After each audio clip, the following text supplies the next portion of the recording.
Salut, c'est Trado, je suis content de vous retrouver pour ce webinaire consacré ce mois-ci aux chandeliers japonais. Alors, beaucoup de choses ont été dites déjà sur les chandeliers japonais. Parfois, on trouve des webinaires, des livres très bien faits. Parfois, on en trouve aussi qui sont très mal faits, en ce sens qu'ils mettent à égalité tous les éléments, alors qu'il y a clairement une hiérarchie dans les éléments qu'il faut retenir pour trader, utiliser correctement les chandeliers japonais en analyse technique et en trading. Alors on va commencer après les précautions d'usage, comme d'habitude. Il ne s'agit que d'un format donné à titre pédagogique.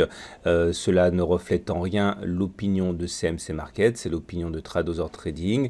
Il faut également savoir que les CFD sont des outils spéculatifs qui peuvent rapporter beaucoup d'argent, mais également en coûter beaucoup si on n'est pas expérimenté. Donc il faut impérativement s'assurer avant de trader avec des CFD à risque limité que l'on est suffisamment expérimenté pour cette expérience. On va commencer par une brève présentation de ce qui nous attend.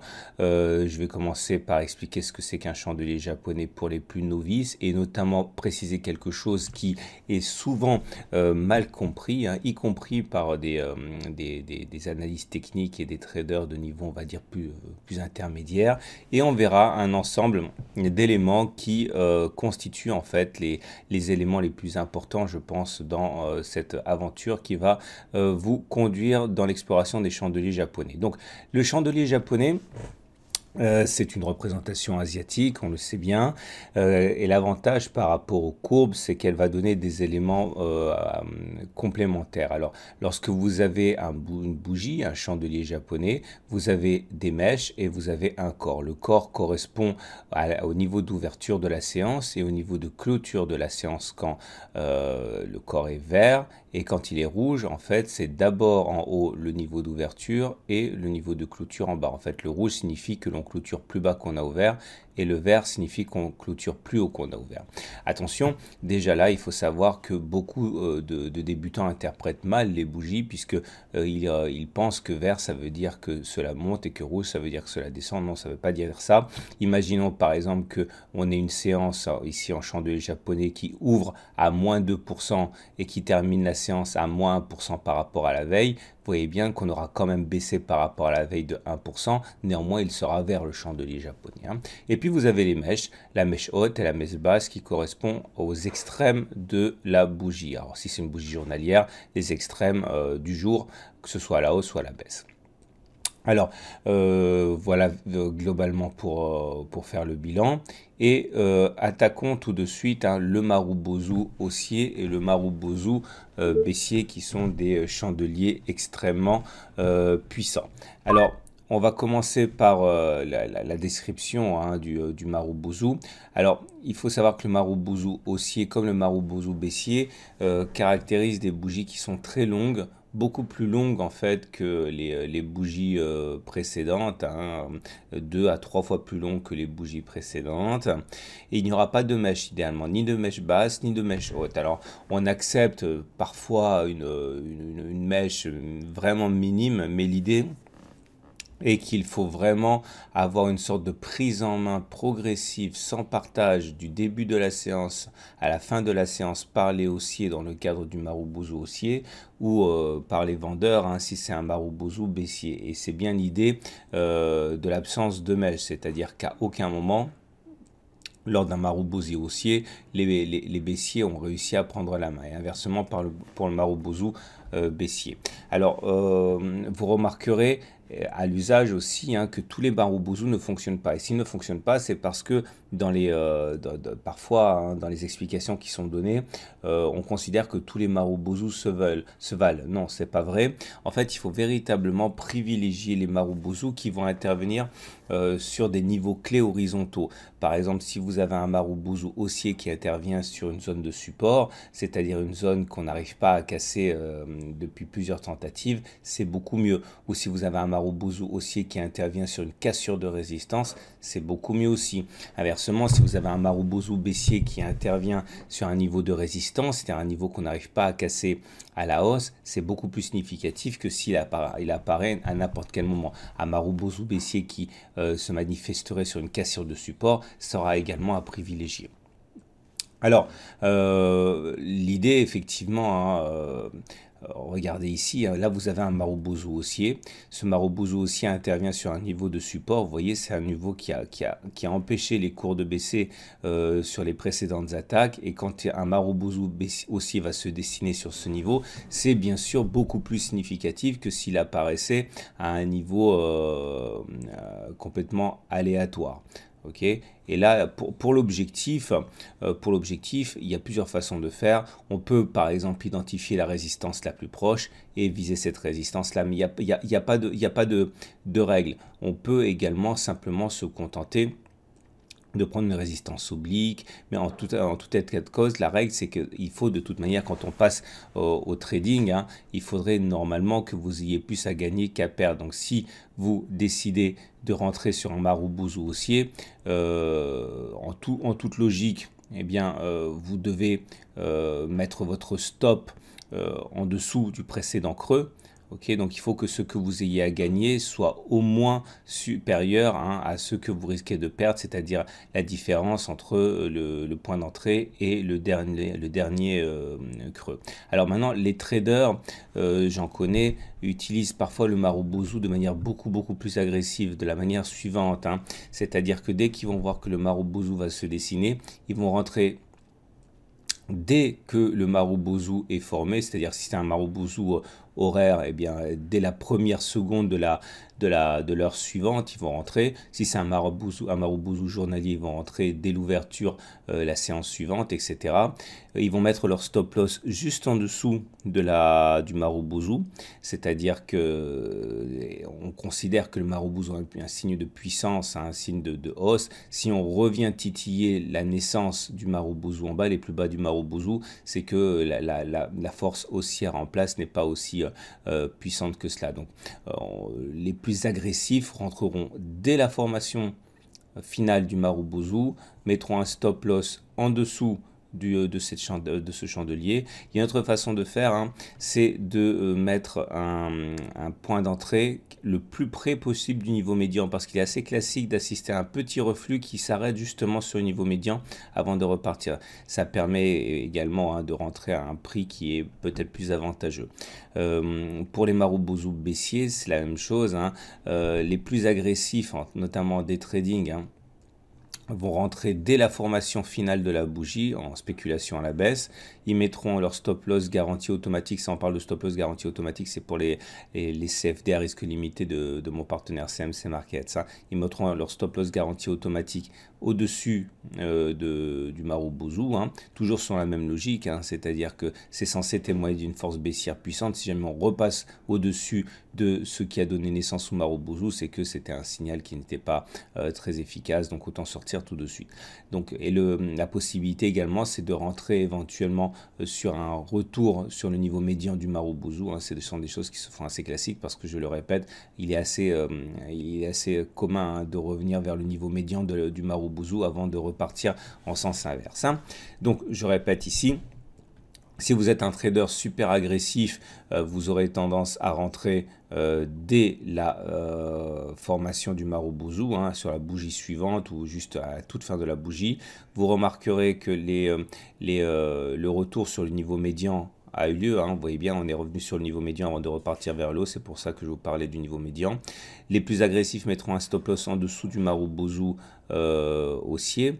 Les plus classiques, on va dire, mettront un stop en dessous du précédent creux, hein. Mais en tout état de cause, je vous rappelle que l'objectif doit être tel que vous avez plus à gagner qu'à perdre si votre stop loss il est déclenché, hein. C'est la base. On enchaîne avec l'avalement haussier et l'avalement baissier, qui sont deux chandeliers japonais que j'apprécie particulièrement. L'avalement haussier se manifeste par un corps qui va complètement englober le corps rouge précédent. Les mèches ne comptent pas. Ok, on regarde simplement les corps, et le corps vert englobe le corps rouge. Et dans le cadre de l'avalement baissier, c'est l'inverse. Le corps rouge englobe le corps vert précédent, les mèches ne comptant pas. Et quelques exemples tout de suite, hein. Un avalement baissier ici en rouge, vous voyez, bougie verte, bougie rouge, le corps rouge avale le bougie vert, les mèches ne comptent pas. Ici, vous avez un avalement haussier, bougie rouge, bougie verte. La bougie verte avale le corps rouge précédent, ou encore un avalement haussier qui est ici. Ce sont des figures qu'on retrouve assez souvent sur toutes les unités de temps, hein. Il faut également savoir à ce niveau que les plus agressifs rentreront très rapidement dès la formation de l'avalement baissier, c'est-à-dire ici, hein, si c'est une bougie hebdomadaire, ils rentreront soit vendredi soir à 17h30, hein, soit lundi lundi matin, hein, dès que la prochaine bougie est ouverte, hein, et le stop loss garanti pour les CFD à risque limité se mettra au-dessus du chandelier 2. Dans le cadre de l'avalement haussier, c'est l'inverse, hein. L'achat aura lieu dès la formation de la bougie 2 au plus proche de la séance du jour, ou alors au plus tôt possible la séance suivante, hein. Ça dépend de l'unité de temps du chandelier. Le stop loss garanti sera mis en dessous de la bougie 2. Alors, je vous donne un exemple ici. Vous voyez, là, vous avez un avalement haussier. Le stop loss garanti devra être remis en dessous de la bougie 2. Alors là, ça correspond à la même chose, hein. J'aurais pu vous dire aussi, ça se met en dessous du précédent creux, mais là, en fait, il y a convergence. Le précédent creux et également le plus bas du chandelier 2 de l'avalement haussier. Et l'objectif, il est assez simple, hein. Soit vous déterminez un objectif intermédiaire par vos propres moyens, mais le plus classique, hein, c'est de prendre le niveau de résistance, hein, qui risque de bloquer ici, hein, et qui a été touché dans cet exemple qui a été pris exprès. Remarquez quand même, hein, qu'il est très important, une fois de plus, que ça intervienne sur un support. C'est beaucoup plus significatif quand ça intervient sur un support, et c'est pour ça que les chandeliers japonais sont très vite abandonnés par les débutants, parce qu'après 3 ou 4 essais, ils se rendent compte que c'est presque aléatoire. Mais si c'est aléatoire, c'est parce qu'ils ne font pas attention au plus important, c'est qu'il faut que ça se passe sur des supports. Regardez ici, vous avez un avalement baissier, ok, bougie rouge, bougie verte. Les débutants conviendront que ça ne fonctionne pas, puisqu'on a eu un avalement baissier qui s'est monté. Oui, mais cet avalement baissier a apparu sur un support, donc il y avait de fortes chances pour que des forces violentes interviennent dans l'autre sens. C'est pour ça que ça n'a pas fonctionné. En fait, aucun trader sérieux n'aurait pris, enfin si, il y en aurait sans doute, mais je veux dire, il était extrêmement risqué de prendre cet avalement baissier pour spéculer à la baisse. Okay, donc voilà où nous en sommes. Maintenant, ah oui, voilà notre exemple ici. Vous voyez, vous avez un avalement haussier là, ok, bougie rouge, bougie verte, et puis derrière ça a monté. Bon, on est revenu retester derrière, mais on est remonté, mais parce ça a intervenu à un moment où on est venu tester ici la résistance fraîchement cassée qui est devenue support. Vous savez que lorsque l'on casse une résistance, elle change de polarité, elle devient support. Donc là, cette bougie-là était très intéressante parce que elle était telle qu'elle montrait bien des velléités haussières et un test réussi du support qui était avant une résistance, hein. Alors, d'autres exemples encore, hein, juste pour vous montrer la diversité. Là, vous avez un avalement baissier qui intervient sur une zone de résistance, donc de manière très classique. Là, vous avez une zone de résistance. Là, vous avez une bougie qui fait semblant de passer. L'avalement baissier remet les choses telles qu'elles devraient l'être, à savoir le fait que c'est une résistance.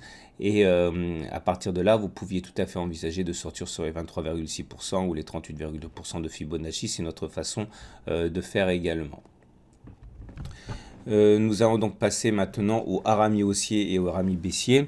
Alors les haramis haussiers et baissiers ont ceci de particulier que eux aussi sont très mal interprétés par les débutants, et c'est dommage parce qu'en fait ils prennent les haramis haussiers comme des signes de hausse et les haramis baissiers comme des signes de baisse. En fait, c'est la terminologie qui est assez ambiguë, en ce sens que c'est un signe d'indétermination plus que de hausse ou de baisse, hein.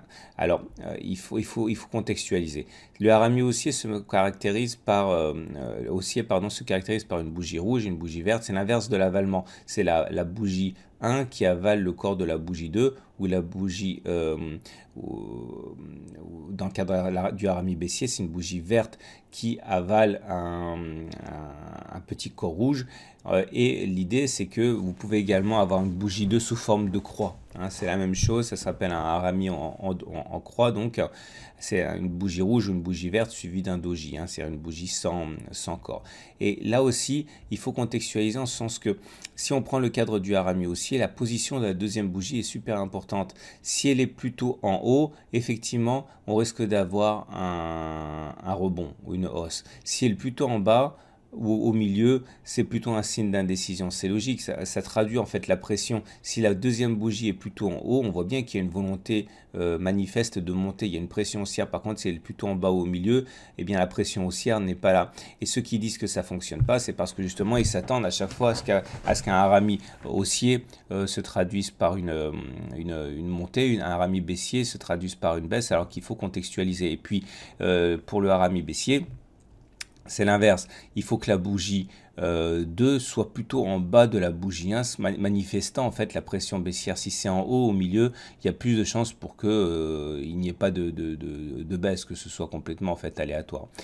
Dans le cadre du trading, c'est pareil. Ceux qui sont vraiment très agressifs mettront leur stop loss, achèteront dès la formation de la deuxième bougie ou en tout début de troisième bougie en fait. Hein. Le stop loss garanti sera en dessous de la deuxième bougie. Certains le mettent en dessous de la première bougie, mais les plus agressifs les mettent en dessous de la deuxième bougie. Pareil pour le harami en croix, en dessous de la deuxième bougie.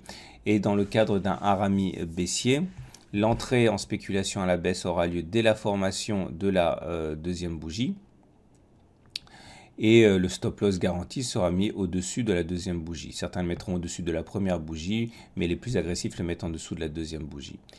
Voilà un exemple. Hein. Là, vous avez un harami haussier. Vous voyez, bougie rouge, bougie verte, avec une belle mèche basse. Vous voyez bien que ça correspond à un support. Hein. C'est-à-dire que là, vous aviez une résistance. Ça a été cassé. Ça a donc changé de polarité. C'est devenu support. Donc, ça a du sens d'avoir un harami haussier sur ces niveaux. Beaucoup plus que si c'était intervenu à un moment aléatoire. Par exemple, là, vous avez un harami haussier. Ok, bougie rouge, bougie verte, mais il a fait long feu parce qu'il n'y avait aucune raison particulière pour que ça rebondisse à ce moment-là. Alors que là, on était sur un support important. Alors, le stop loss devant être mis sous le dernier creux ou effectivement sous la bougie numéro 2. Et vous remarquerez, bon, traditionnellement, on met l'objectif sur la prochaine résistance. Et dans le cadre de la baisse, c'est la même façon, c'est la même chose. Là, vous avez un harami en croix, baissier, bougie verte, bougie 2 en croix, plutôt dans la partie basse. Donc, ça montre bien qu'il y a une pression vendeuse. Ça correspond à une résistance ici, qui nous a déjà bloqué, donc c'est significatif. Et on peut, par exemple, envisager de prendre ses bénéfices sur les 38% de Fibonacci ou les 50% de Fibonacci, si on ne veut pas les prendre sur les prochaines résistances. Évidemment, plus vous attendez, plus c'est lucratif, mais plus vous risquez d'avoir les marchés qui vont se retourner. En tout état de cause, il faut un objectif qui soit rentable par rapport au stop loss garanti que vous allez mettre pour que le jeu vale la chandelle. Alors on va terminer avec la règle la plus importante en chandelier japonais et pourtant la règle qui est la moins connue des débutants, c'est la psychologie des bougies et la règle des 3 tiers. Ce qu'il faut comprendre, c'est que le chandelier japonais est un champ de bataille. Okay, les acheteurs et les vendeurs vont se livrer une bataille et on peut clairement identifier 3 parties, 3 tiers dans une bougie. On tient compte des mèches et vous prenez le tiers haussier, le tiers neutre et le tiers baissier. Et de manière très classique, au-delà des centaines de formes de chandeliers japonais qui existent, si on termine dans le tiers baissier, c'est-à-dire que les plus hauts étaient très élevés par rapport au niveau de clôture, ça montre bien que la bataille psychologique a été gagnée par les baissiers et on risque d'avoir une bougie suivante qui sera baissière, plus que haussière. Inversement, si on termine plutôt dans le tiers haussier, quelle que soit la couleur de la bougie, eh bien si on termine dans le tiers haussier, ça montre bien qu'il y a une pression acheteuse et on risque de commencer la séance suivante ou la bougie suivante dans de très bonnes dispositions. Et ça, encore une fois, que la bougie soit verte ou rouge, oubliez les noms japonisants ou japonais. Concentrez-vous simplement sur le niveau où on clôture par rapport à toute l'amplitude de la bougie. Mettez un nom tiers boule, tiers neutre ou tiers bear et vous saurez tout de suite si la pression est acheteuse ou vendeuse. Voilà, j'espère qu'on a fait le tour de manière efficace. Vous pouvez regarder le webinaire autant de fois que vous voulez pour vous familiariser avec les grandes idées. Si vous voulez tester le compte CFD à risque limité ou même un compte de démonstration pour voir comment cela fonctionne, je ne saurais suffisamment recommander CMC Markets qui est régulé, qui est autorisé à travailler en France et qui a des bureaux parisiens. Je vous dis à très bientôt pour un autre webinaire.